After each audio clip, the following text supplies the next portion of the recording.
Hello folks and welcome back to the channel. It is once again time for me to do one of my recap videos, and today we are looking at May 2026.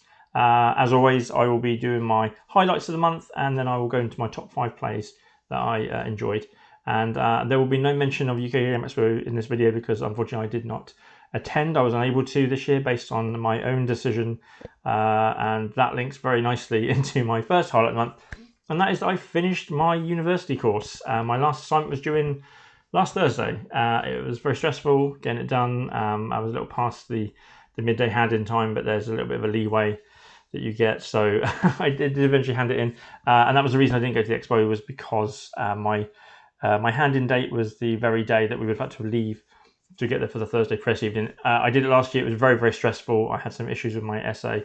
It caused me to have mild panic attack and get everything sent off with minutes to spare, and then jump in the car and drive to Birmingham. So I thought it might be best this year, as it's my final year, to not put myself through that again. But yeah, so that's it. 3 years of uni, doing a degree in literature and creative writing, and it's all done. Essays all handed in, stories handed in, and now it's the 6-ish week wait for the results. But that's, yeah, I'm glad to be at the end of it. It's been exhausting mentally. But it also has meant that because I've really had to knuckle down these last couple of weeks, that my gaming hasn't been as much as of a priority, obviously, and my gaming numbers all reflect that.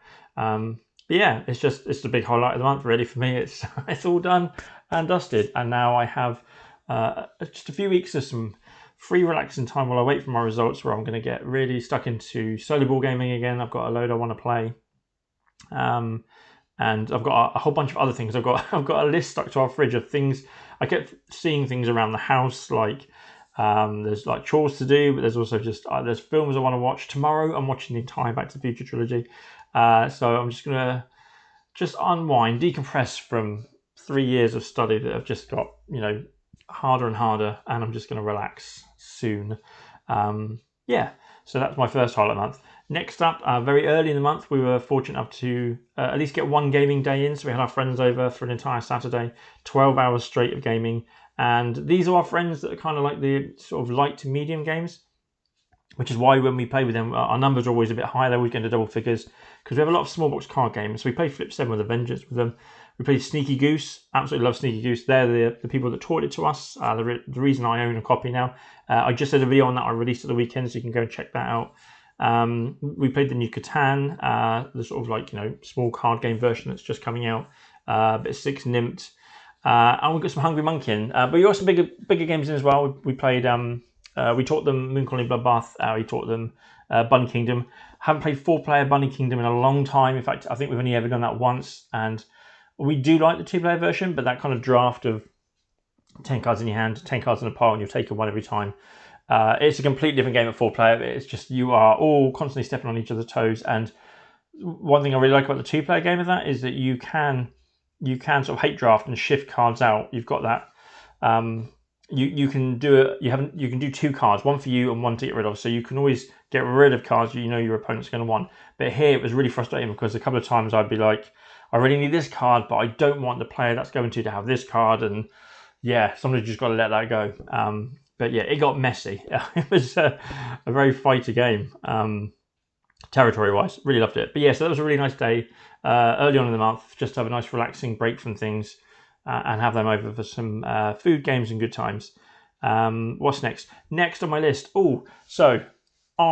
you follow me on Instagram, you know I absolutely adore the storage solutions and inserts and dividers for games done by Tesseract. I've got their stuff for ages. All of the Arkham boxes behind me here, all 11 of them, have the Tesseract inserts in them for storage, as well as the dividers. I also have above me here, the wooden one is from someone else, but the black one, that way, is their sort of big storage solution, which I've used for my Marvel Champions X-Men stuff. So the normal stuff is in the wooden box, the X-Men is in the black. I also have one off camera there, which has got my Keyforge stuff in it. But anyway, we've hit chapter 2, and I really like the storage solutions for the chapter 1 Arkham stuff. But the downside to it, I've been finding recently, as me and my wife have been getting more and more into it, is the way I've stored it is I have the campaign stuff and then the investigators for that set in the box. But when we deck build, it gets quite crowded on the table because she says to me, "Oh, I want to look at the rogue cards," but she's not finding the good ones in the Zealot set and then in the Dungeon set. So I'm getting box after box after box, and so the rogue cards are split across all 11 boxes, in fact. So it can be quite a pain sometimes to do deck building. So I figured for chapter 2, partly because I know some of the sets coming out are in like those wooden blister packs, cardboard blister packs, which just means storage is going to be a bit of a pain for them. And also I think some of the campaign boxes, not only are they smaller campaigns, but they come in smaller storage as well. And I don't really want that kind of mismatch of size. I really like the chapter 1 stuff. You can neatly fit 5 boxes, as you can see behind me, perfectly on the shelf. So with a mix of storage, I thought this is the time I go into the big box storage for my Arkham Chapter 2 stuff to keep it all together. So I went back to Tesseract and thought, maybe I'll get one of these the big black ones again. But then they're not doing them anymore. They've been discontinued, although I do think you can still get them for the next year if you are a previous customer. So I could have got one, I think. But instead, they've decided to do a whole redesign, and they're doing 3 different storage boxes now. They're 3 sizes, like a small, medium, and large. And the medium one is what is currently available. It's called Kappa. And I'll put some pictures up of it. And I figured, why not try out this new storage? So I grabbed a box for Chapter 2, Arkham Horror Chapter 2, and I grabbed another one for my Earthborn Ranger stuff because that was getting a bit packed. And again, not all the boxes that content comes with are good. Like Spire and Bloom is not a box you would keep for card storage. It's too thin. So so they turned up in May, and I had a weekend in the mornings. I like doing my storage solutions in the morning when I do my folded space. That's when I tend to wake up in the morning, have a cup of coffee, and get to work on gluing those together. So on a weekend mornings a few weeks ago, I started working on the storage for them, and they're all done now. I won't go into too much detail about them, but because I'm going to do a whole video. This sort of free time I've got coming up, I've got a whole bunch of video ideas, and I want to do one on Tesseract games and the storage that I've been using over the last couple of years. But yeah, so they turned up. I really like putting the stuff together, getting the wood glue out and puzzling it all out and putting it in all together. The design has changed slightly. The one you can see above me has that kind of flap lid where the front panel is magnetic and it all just unflaps over and it's all one single sort of piece. The new ones they've got separate lids, so you just take the entire lid off like you would a board game box. New storage. If you've been with this channel long enough, sleeving cards and building storage solutions are my 2 favourite sub-hobbies in the hobby of board gaming. And it was nice that they turned up and I got stuck into those. And then the final highlight of the month is it's been a bit... Kickstarter arrivals have been a bit thin on the ground lately, mostly because in the last 3 years when I took a step away from my job and went into full-time study, it's harder to justify spending hundreds of pounds on board games with less disposable income, especially in the current economy. So I was backing a lot less, hence a lot less was coming in, and things have been delayed constantly as well. And so I think I've ended up with this year, I've only really received up to this point, like the button strike games, just small little, the wallet games, which I love, but there's no real fanfare to their arrival because they're very small, very quick to get to the table, and then and that's it. But I had 2 bigger games arrive in May. First of all I had Flip Town arrive, which is a Verban right that I've wanted to get my hands on for a while. I saw it on some Instagram post. I think it was Meeple Mike a couple of years ago, but it just was really difficult to get hold of.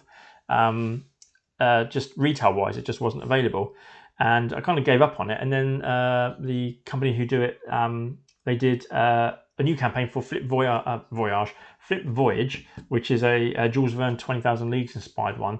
I didn't get that, despite the fact that it looks really nice and it comes in a blue box, which usually always grabs me. But I'd wanted Flip Town for years, so I just backed Flip Town again. If I had the money, I would have gone for all of it. But I just thought I just want Flip Town. I grabbed the expansion as well. You can see it behind me on the shelf here.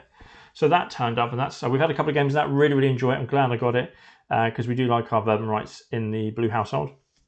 But the other one that turned up is an even bigger deal, and it's been delayed for quite some time, although not in the Kickstarter world. We've had much bigger delays than this, but it was due just before Christmas, and then it got delayed after Christmas, and then February, and just through no fault of the company, just the shipping has been an absolute nightmare. Like rerouting around South Africa, delays into Belgium, delays into the UK, meant that it didn't turn up here. Zatu didn't get. Oh, then I think it went to Zatu, and then Zatu had a backlog due to the shipping problems, so it got delayed like weeks later. And it finally turned up in May. That's Time Troopers by Molinaris Games.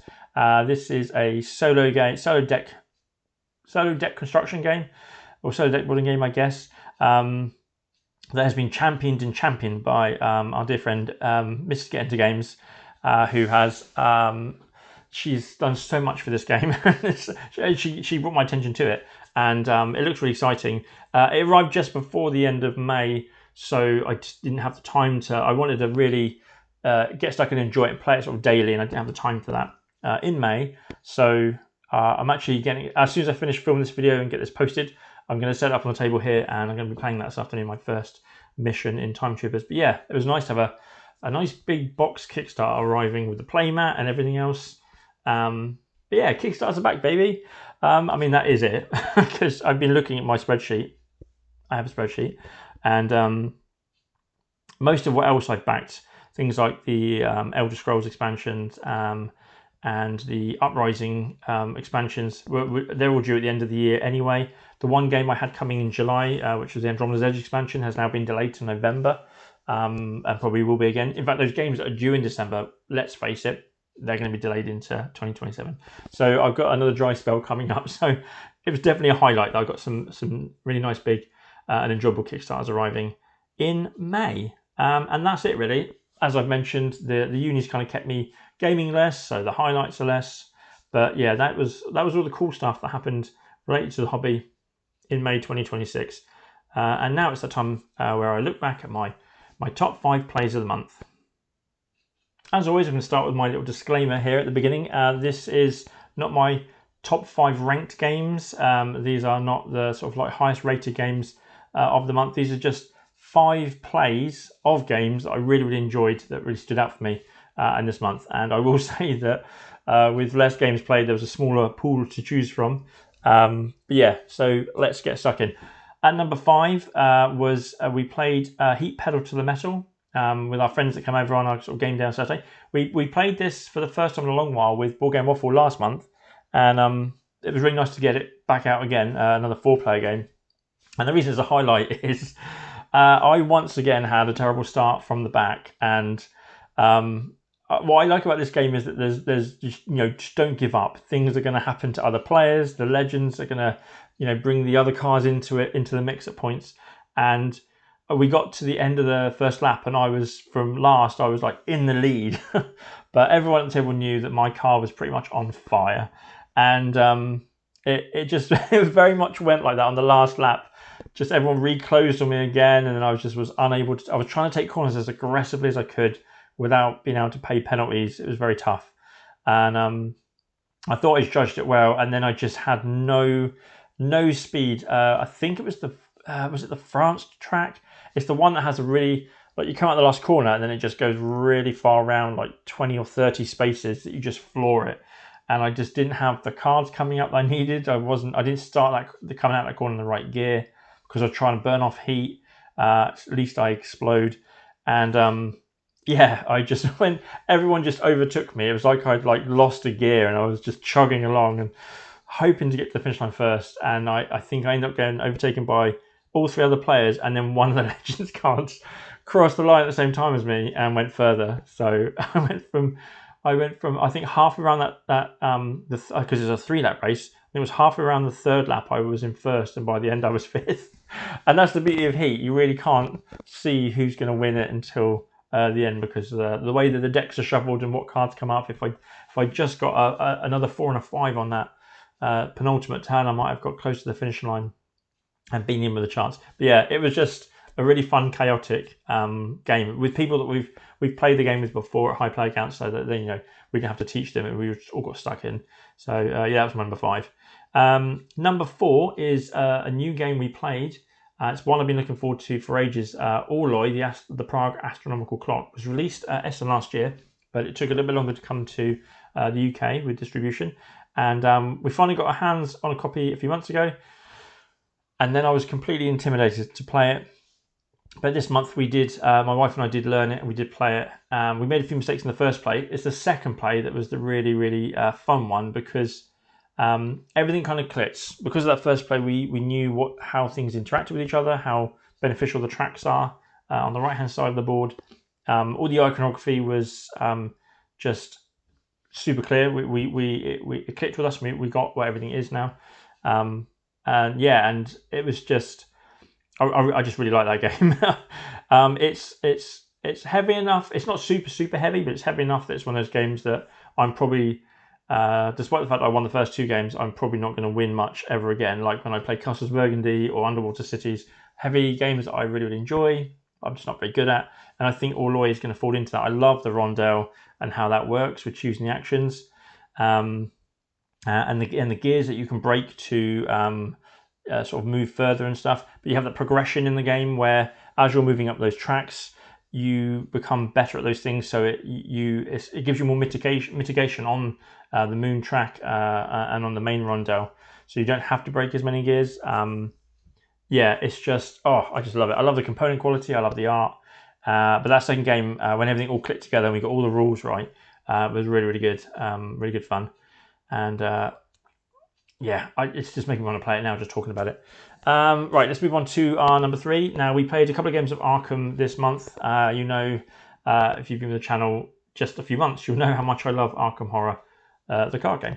And although my wife and I did play 2 scenarios of we're playing Campaign B in the Dream Eaters sort of campaign. We're doing B at the moment and working through that. So we did 2 plays of that in the month of May. But we also got in our second 4-player play of the second scenario of the Chapter 2 Brethren of Ash with our friends that be coming over. It's a bit harder to line up dates, especially with the study. It's been quite difficult to get them on nights where we can have them over to play, because at 4-player, and this one specifically, I think the second scenario is the longer of the 3 scenarios. So at 4-player, it went on quite a bit, and but we did get that played, and it was a lot of fun. We sort of we broke up into 2 teams to move around the city, and my friend, who when he plays Nemesis is the person that's always drawing the queen, he just kept getting it's not locked door in this one, it's I can't remember what the barrier card is that stops you, but the amount of times he got stuck in a room and just kept drawing, because there's a certain number of them. Then we got the deck shuffled so that they came back into the deck, and he just, I think it came out 6 times. I drew it once, he drew it 5 times. Something like that. It's so yeah, it's been fun playing Arkham with them. We did the Night of the Zealot campaign, and we're doing the Brethren of Ash, and it is fun. They're big into the Cthulhu mythos in other ways, in literature and art and stuff. But it's just, my friend makes me a better player because I'm normally the person that draws the bad tokens and has the bad luck with the deck. With the encounter deck and stuff, but his luck is so much worse than mine that I become an average player, and no one is moaning at me for making things more difficult for the team. So that was also fun. But yeah, we're really enjoying working through the Chapter 2 stuff. So I've now played that. I played it solo, played it 2-player, we're playing 4-player. So I will have a review of that coming soon once I've sort of experienced the multiple ways. I think I might even do another solo play, true solo, and just take Joe Diamond through that on my own. But yeah, love Arkham, loving the new stuff. Cannot wait for more content from Chapter 2, even though I haven't finished all the Chapter 1 content yet. We've still got a few campaigns to go. But that was a really fun play that night. Number 2 on my list. So I was sent a review copy of Ace of Spades from Cosmos Devere. And I was really looking forward to it because it's a solo game. So it meant, of all the sort of review copies I get sent, solo game is the best for me because it means I can play it on my own timetable, and I can get more plays of it done for reviewing purposes. A giant 4-player only Euro game would mean I'd have to, wrangle some friends in and keep them here for a long period of time to get the plays I needed. So I was really chuffed. It was my first sort of solo game for review, and it was a game that I was really interested in when it was released last year. Obviously, there was the controversy with some of the artwork in the cards, which Devere ended up pulling the game from release last summer, and this is now the new release with the artwork change that's coming out this year. So I was very fortunate to get a review copy, and I immediately became addicted to this game. It is, and my review is coming in a few weeks, so I won't go into too much detail, but it's effectively a game where you are using your playing cards in your hand to form a poker hand that you're going to use to damage enemies, and it's a boss battle. So you're basically working up a ladder of bad guys to get harder and harder as you get stronger and stronger. And I say it's tough. I've seen online people have complained that I've played this 3 times, 1, 2, found it really easy. And I'm happy for you, I really am. But I'm not the best gamer in the world. And I struggled with this one, but in a good way, in like a final girl way, where it's like I didn't feel despondent at the end of any of my plays where I lost. I could see it coming. I knew I had tough plays. I'd need like 11 damage on this turn, or it was all over, and then it was. I played it 12 times so far. I played it 12 times in 13 days. I had one break from it. But on my 9th play, I think it was my 9th, I got my first and still to date only victory, and it felt good. I do say that sometimes, like when I do my top 5 plays of the month, it's not always about just winning a game. That doesn't make it my favorite play, but this one, this one did. And it was funny because I had like a 15-minute window, and I'd been getting to round 6. I think I'd managed to get a couple of games up to round 7, and that took me about 15 minutes to get that far. So I was like, 15 minutes, I'll smash a couple of rounds, get destroyed, and we're all done for the day. That's my play of Ace of Spades done.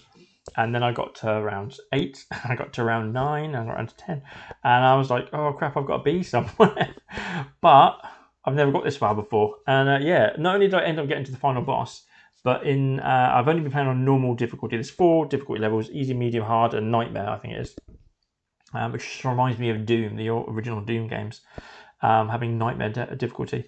But so when you get to the final boss, you have to, as normal difficulty, one of the prerequisites for being able to take him down is one of the hands you've used, one of the poker hands you've used to damage him, has to include the Ace of Spades. Now, if you know your decks of cards, there's 1 Ace of Spades in that deck. 52 cards, 1 Ace of Spades.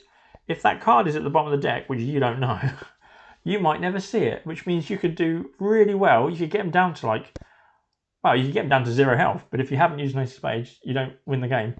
So I was very fortunate, and this playthrough just felt like planets have aligned, the gods are feeling generous, and I drew my first hand to take him down, and oh, there's the Ace of Spades right there in my hand. So my first attack, and I think I had a card that boosted boosted a bunch of cards, which is the only way I beat him in the end. But yeah, so I had this Ace of Spades, I did a big attack at the beginning, and I was like, right, I'm done with that. But the Ace of Spades, once you've done it, because you can reshuffle the discard pile back into the deck, which is useful because there's no way you can do the large amounts of damage without recycling the deck. You just don't have the cards, and you're trying to shed cards. I'll go through it in my review. You'll see more about the game in a few weeks. But I was very lucky at the end because when you beat certain of the sort of the mini bosses that come every 3 or 4 levels, they give you a permanent sort of boost reward.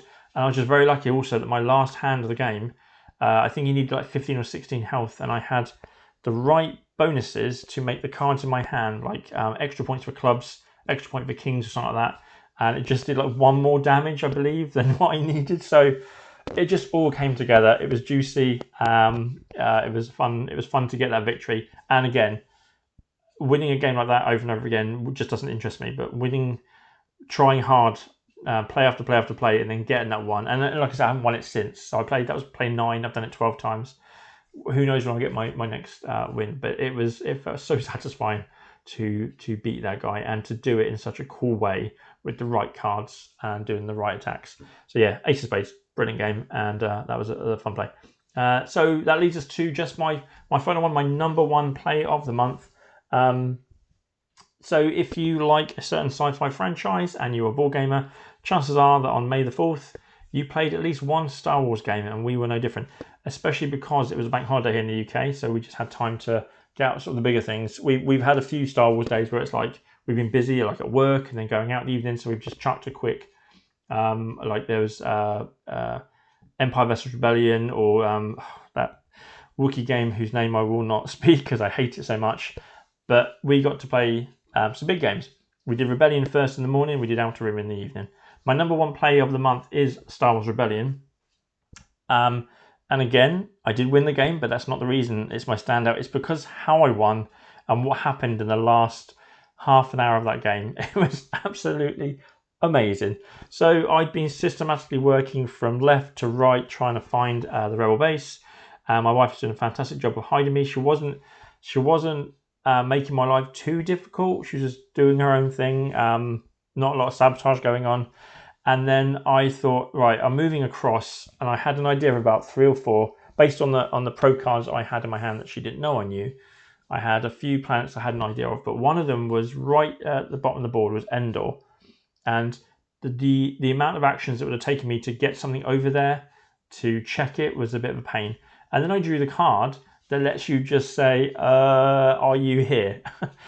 So I chose Endor because it was an inconvenience to me. I just wanted to cross off my list so I knew I didn't have to waste time going there. Wouldn't you know it, Rebel Base was on Endor.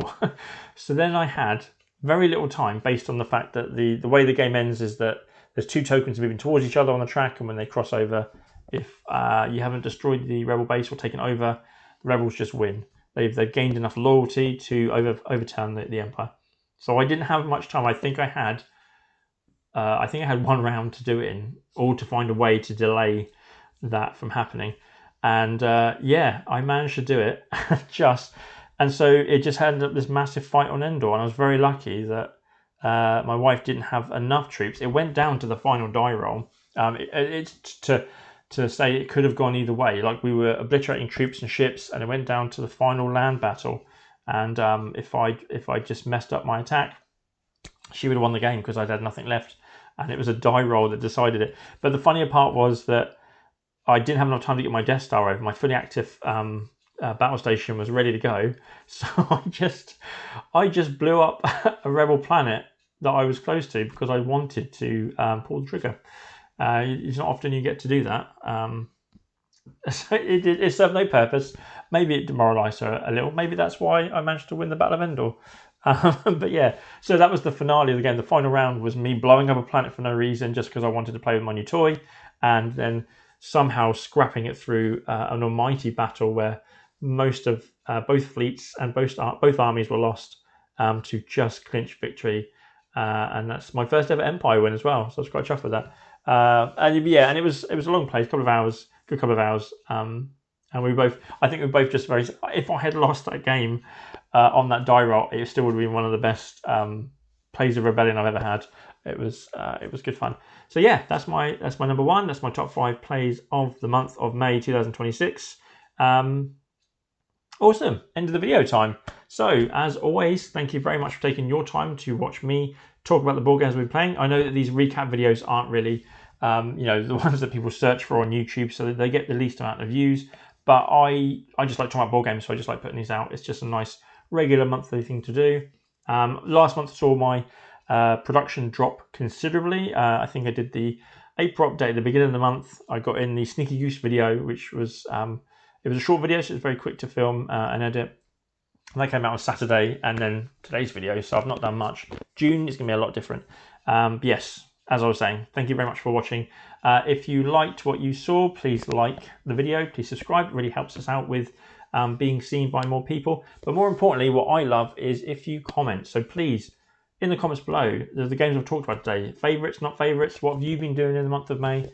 Let's get a discussion going, because I love chatting with you guys. And yeah, with all that said and done, I will see you all in the next video.